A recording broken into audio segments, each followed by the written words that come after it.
Bien, con esto terminamos el apartado 2, que era cómo determinar si una mercancía es originaria o no.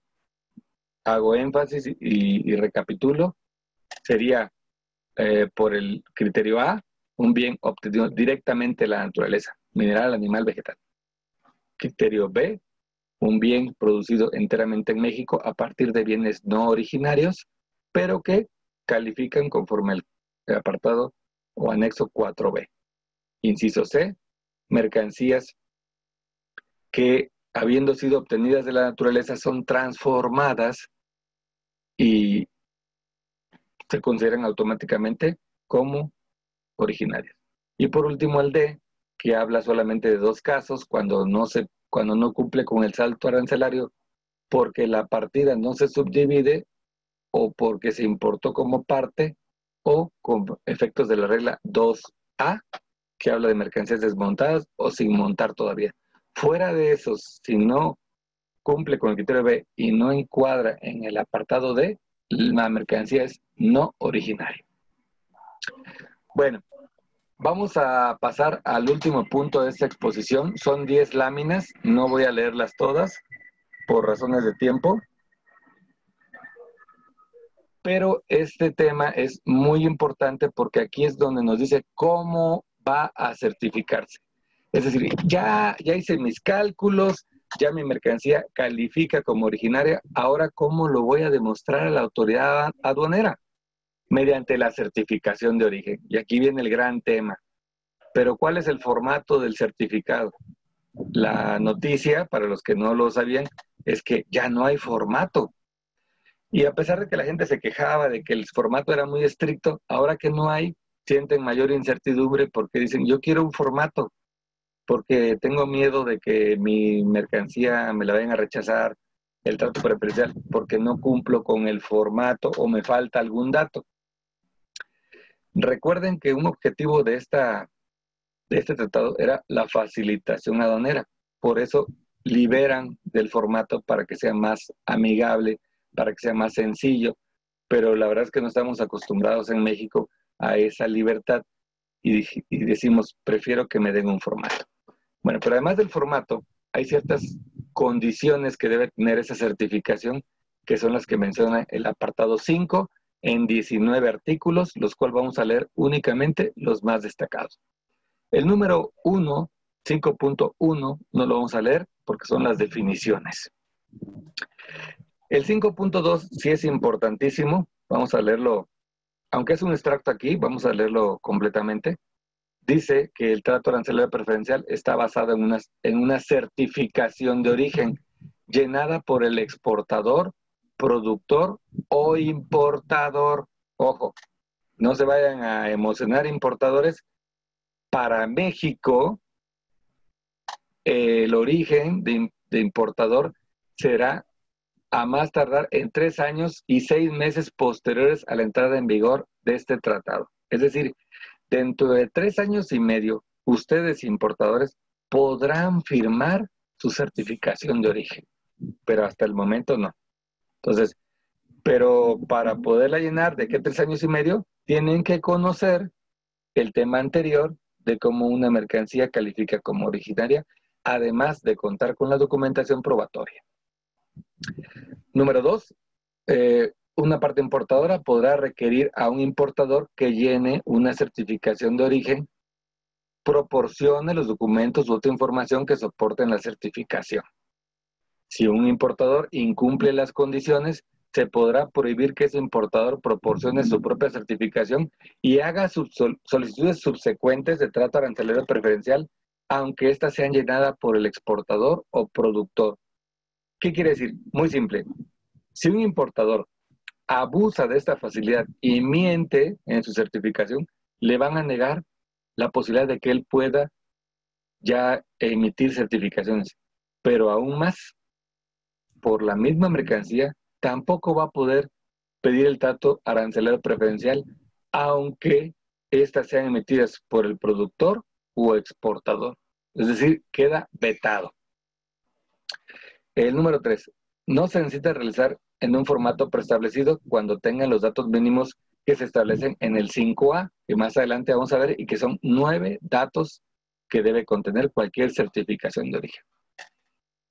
No se rechazará un trato arancelario preferencial porque la factura fuera emitida en un país no parte.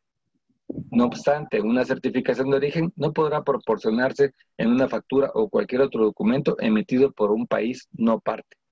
¿Qué quiere decir esto? Permite la triangulación, es decir, Estados Unidos puede venderle a México una mercancía, pero el que factura puede ser italiano, por ejemplo.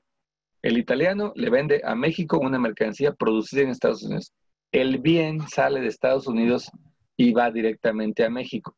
No pierde su certificación, más bien no pierde su cualidad de mercancía originaria de la región.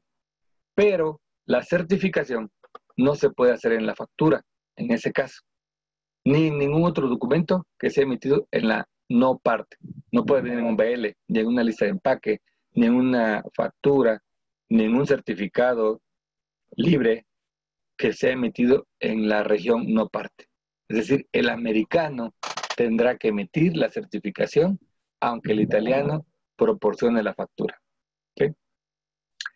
El número 4 dice, no, perdón, el 4 ya está. El 5, la certificación de origen podrá ser llenada en español, inglés o francés, que son los idiomas oficiales del tratado. Sin embargo, si la certificación no está en un idioma de la parte, podrán requerir una traducción a ese idioma. ¿Qué quiere decir? Ejemplo, Canadá, en la región de Quebec, generalmente hablan francés. Entonces, Canadá le puede pedir al exportador mexicano que la certificación vaya en idioma francés.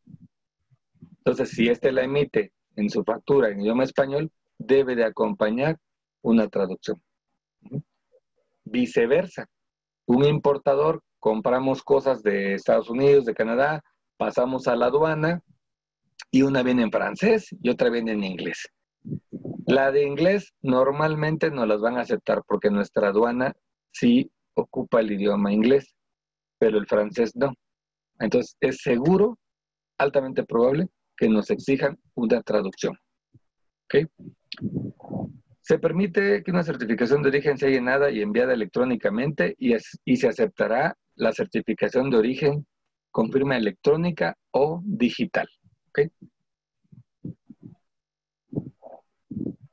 Aquí hay un pequeño detalle. Nuestra legislación no está tan avanzada. Nuestro sistema legal se basa todavía mucho en lo documental. Entonces, nuestra legislación no tiene definido qué es una firma electrónica o digital. La única firma electrónica es la que se emite mediante la FIEL en un sistema de BUSEN. Uno entra a la BUSEN con su clave, al final de hacer el trámite, le da a aceptar y firmar, y el sistema de BUSEN genera un algoritmo que da como resultado una cadena de datos que es una firma. Pero con la firma electrónica avanzada que ustedes tienen, no pueden generar una firma si no es a través de un sistema de economía o de BUSEM. Luego entonces, ¿cómo van a generar una firma electrónica? Entonces, ahí tenemos una limitante nosotros. Digital no especifica lo que es digital, se entiende como digitalizada y pudiera valer. Sin embargo, al revés sí, cuando viene una mercancía de Estados Unidos, ellos sí reconocen firmas electrónicas que puede generar el propio importador con sus propios sistemas. Y la aduana mexicana tendría que aceptar esas certificaciones con firma electrónica o digital. Bueno, bases para una certificación de origen. La certificación puede ser expedida por el productor, exportador, y le taché ahí importador, porque en 3 años y medio no van a poder hacerlos, si cuentan con base en la información e incluidos los documentos que demuestren que la mercancía es originaria. Es decir, no solamente por el dicho, tienen que tener comprobantes. Una certificación de origen podrán parar un solo embarque o múltiples embarques, pero que estos no excedan 12 meses. Es decir, como era el certificado antes, que lo hacíamos por periodo para mercancías idénticas. La certificación de origen de una mercancía importada será aceptada por la Administración Aduanera por 4 años posteriores a la fecha de certificación. Aquí es algo confuso, pero ya estaba desde el Telecam. ¿Qué quiere decir esta parte del artículo? Cuando uno emite una certificación por un periodo de 12 meses, la vigencia de ese certificado, el uso de ese certificado va a poder ser por 12 meses, pero ese certificado se encuentra vigente por 4 años, pero no se puede utilizar en la aduana, para efectos de solicitar una preferencia, pero sí se puede utilizar para demostrar el origen de esa mercancía. Alguna vez algún cliente tuvo un retén, una detención de una mercancía, una maquinaria, y la autoridad aduanera nos pidió el comprobante del certificado de origen, se le enseñó en el que el momento se había utilizado, no había rebasado los 4 años y con eso se pudo comprobar el origen. Sin embargo, a los 4 años caduca. Debiera ser de 5 años, porque más adelante vamos a ver que la exigencia de conservar la mercancía es por 5 años. Entonces, en el último año, mi certificado ya no va a estar vigente. Pero así ha estado desde el Telecam y no debería haber mayor problema. Bueno, luego tenemos un apartado bastante extenso de obligaciones referente a la importación. Voy a leer las más importantes, como hacer una declaración que forme parte de la documentación de la importación. Ojo aquí, hay un tema muy ahí controversial que dicen, el propio acuerdo te dice que no es necesario presentar a la autoridad aduanera tu documento digitalizado. Sin embargo, la única manera que tenemos en México de anexar al pedimento en la importación oficialmente cualquier documento es sacando un e-document y anexándolo. Entonces aquí fíjense cómo el artículo del propio acuerdo, en el 5.4, dice hacer una declaración que forme parte de la documentación de importación. Aquí está diciendo prácticamente que sí debe de integrarse. Pueden decir, bueno, pues se lo podemos entregar en la mano, pero es que si se lo entregas en la mano no forma parte de la documentación de la importación. Ok, el siguiente punto, tener en su poder una certificación de origen válida al momento de la declaración. Al momento que yo voy a importar, mi certificado tiene que estar válido y vigente. Proporcionar a solicitud de la administración aduanera copia del certificado. Demostrar a solicitud de la parte importadora que la mercancía es originaria. Una certificación del productor que no es exportador deberá demostrar a solicitud de la parte importadora que la mercancía no fue sometida a un proceso de producción ulterior. Es decir, cuando el que certifica no es el productor, sino el exportador, a petición de la aduana, debe de demostrar que él no le hizo ningún proceso posterior, que él nada más fungió como exportador. Otro caso es en caso de tránsito y transbordo, deberá proporcionar la documentación, tales como conocimientos de embarque, cartas porte, indicando la ruta y los puntos de embarque de transbordo, así como documentación que demuestre que la mercancía permaneció en control aduanero fuera de las partes. ¿Okay? El apartado 5.5 habla de que la certificación de origen no será requerida cuando la importación no exceda de $1,000. ¿Ok? En ese caso no requeriremos certificado de origen. El 5.6 habla de obligaciones referentes a exportación. No las mencioné porque básicamente son las mismas del importador. El punto número 7 habla de errores y discrepancias. Aquí nos indica que no será rechazada la certificación debido a errores o discrepancias menores en ellas que no genere dudas relativas a la exactitud y documentación de la importación. Es decir, un error menor, un error mecanográfico, no debe tener mayor problema. ¿Ok? Y dice que si la autoridad aduanera determina que es ilegible o defectuoso o ha sido llenado incorrectamente, nos debe de dar un plazo de 5 días hábiles, cuando menos, para presentar el certificado corregido. Esto también ya viene del Telecam, así estaba puesto.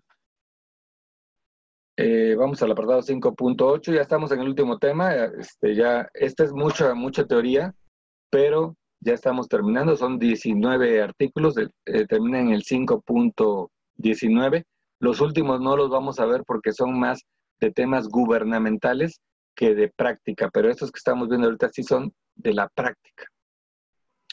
Bueno, el punto 5.8 habla de los requisitos para conservar en un plazo no menor a 5 años la documentación del certificado de origen y todos los registros, tanto para un importador como un exportador. Y los puede conservar en cualquier medio electrónico, siempre que los registros puedan ser recuperados e impresos con prontitud.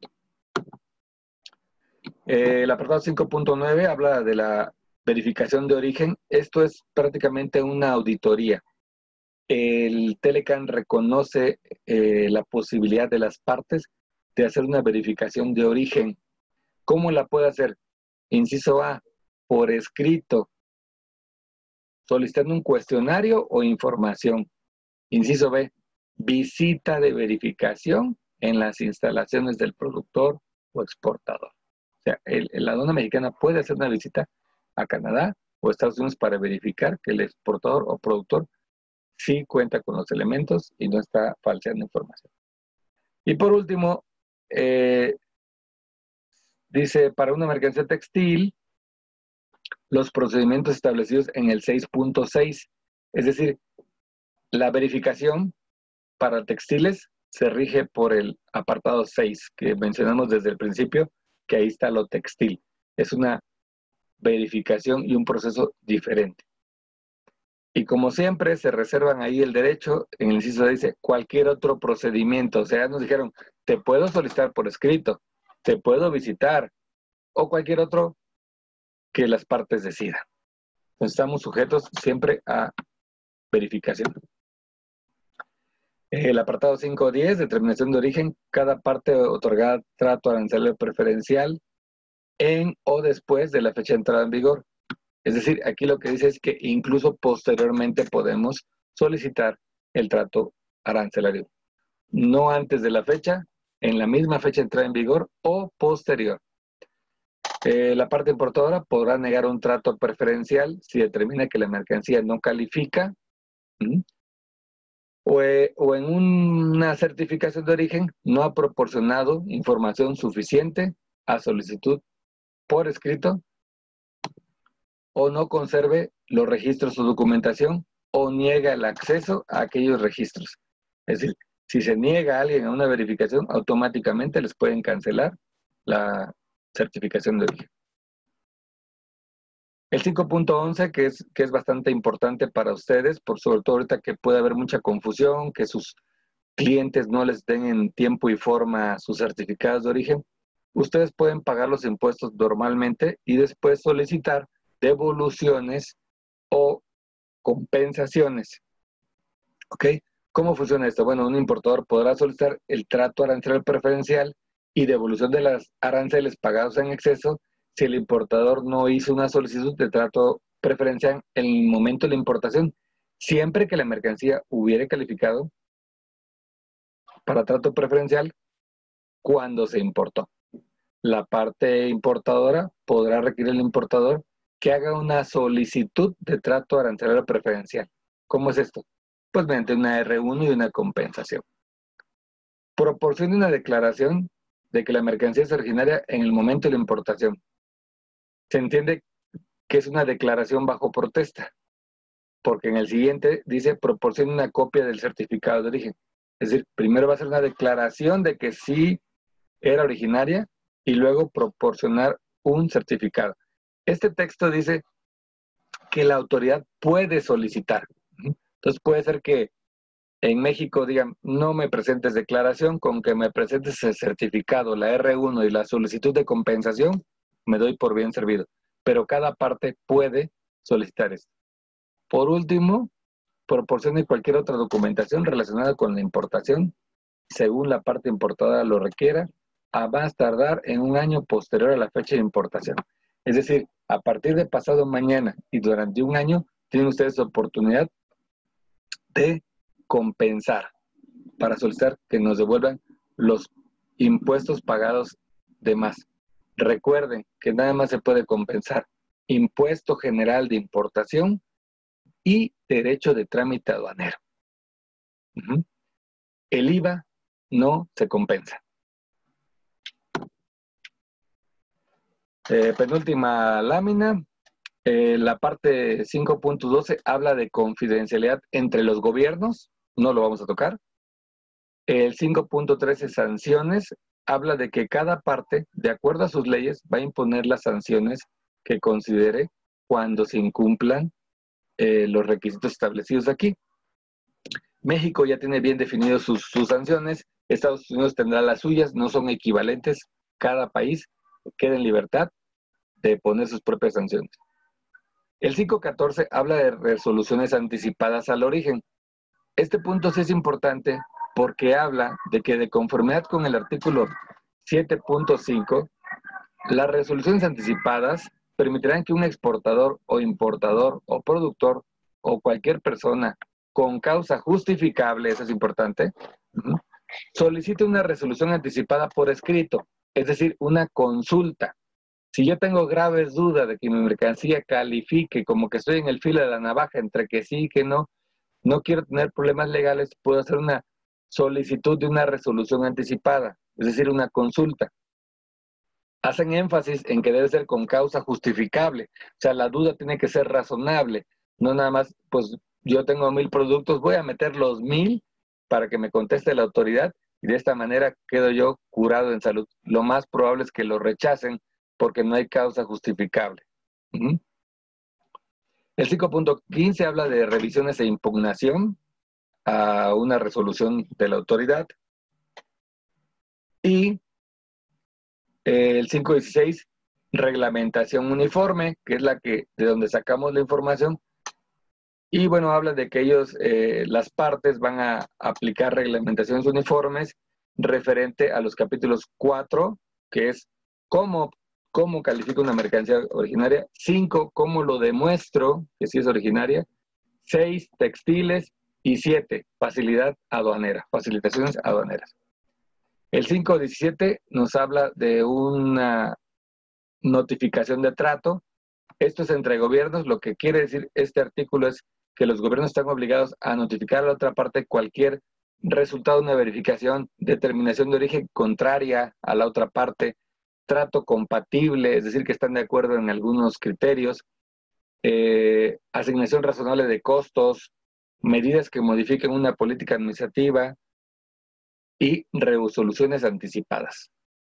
El 5.18, que es el penúltimo, habla del comité de reglas de origen, donde dice que las partes van a crear un comité de reglas de origen, que el cual va a tener como objetivo, pues obviamente, estar revisando estas reglas que se encuentran en el apartado 4 y para las textiles se encuentran en el apartado 6.8, pero será otro comité llamado Comité de Asuntos Comerciales sobre Textiles y Prendas de Vestir.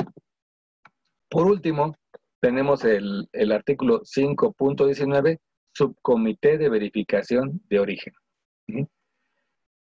Aquí dice que van a crear un subcomité que va a tener efectos, establecer los lineamientos de cómo se va a hacer esa verificación de origen, esa visita que va a hacer, ya sea solicitando documentación o físicamente en las instalaciones del proveedor. ¿Ok? Estamos ya un poquito excedidos de tiempo. Lo único que nos falta es los 9 campos que debe de cumplir una mercancía para poder certificarse. O mejor dicho, los 9 campos que debe cumplir una certificación de origen para que se considere originaria. Los voy a leer brevemente y nos vamos a un descanso. Punto número 1. El importador, dentro de 3 años, el exportador o el productor debe indicar quién es el que está haciendo la certificación, quién está firmando la certificación. Ahí se pondrá importador, exportador o productor. El punto número 2, proporcione el nombre y el cargo, la dirección, el país, el número de teléfono del certificador. Es decir, de la persona o compañía que está emitiendo este certificado o certificación de origen. También se debe de poner el exportador, indicando nombre, dirección, país y correo electrónico y teléfono, cuando es distinto del certificador. Es decir, que el que firma el certificado, si él también exporta, no tienen que llenar este campo. Productor. El productor se puede llenar el nombre, dirección, país, dirección, correo electrónico y número telefónico cuando es distinto del certificador o exportador, pero también si hay varios, puede indicar la palabra varios. De esta manera no tendría que llenar ese campo, solo poner varios. O proporcionar una lista, si son muchos. O bien, si quiere que se mantenga de manera confidencial, le va a poner la leyenda disponible a solicitud de las autoridades importadoras. Es lo más recomendable que pongan esta frase y ya tienen que llenarlo y no corren el riesgo de que algún dato del productor no esté, que el correo ya no exista, que no los ubiquen al productor. Ese sería el punto número 4. El punto número 5, proporcione de conocerse el nombre y domicilio, nombre, dirección de correo electrónico, número telefónico del importador. La dirección del importador será la del territorio nacional. Ojo, aquí dice, en caso de conocerse, y alguien puede decir, pero ¿cómo no van a conocer al importador si yo soy el importador y yo soy el que estoy ocupando ese certificado?